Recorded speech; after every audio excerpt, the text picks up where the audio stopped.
ફતેપુરા લાઈવમાં આપ તમામ દર્શક મિત્રોનું સ્વાગત છે।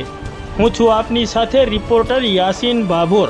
આજના મહત્વના સમાચારની વાત કરીએ તો 30 નવેમ્બરે જાલોદ ખાતે યોજાનારા મુસ્લિમ સમાજના સમૂહ લગ્નમાં રક્તદાન કેમ્પનું આયોજન કરાયું। આગામી તારીખ 30મી નવેમ્બર અને રવિવારના રોજ જાલોદ તાલુકાના મુખ્ય મથક જાલોદ ખાતે મુસ્લિમ સમાજ દ્વારા સમૂહ લગ્નનું આયોજન કરવામાં આવ્યું છે।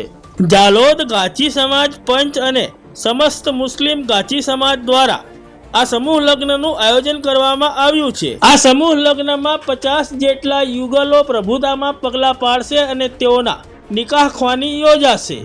આ સમૂહ લગ્ન અંતર્ગત તારીખ 30/11/2025 અને રવિવારના રોજ મોહમ્મદી હોલ જમાતખાના જાલોદ ખાતે સવારે 10 વાગ્યાથી બપોરે 2 વાગ્યા સુધી રક્તદાન કેમ્પનું આયોજન કરવામાં આવ્યું છે। આ માનવતાના કાર્યમાં સર્વ જ્ઞાતિના લોકોને સહભાગી બનવા આવકાર્ય છે।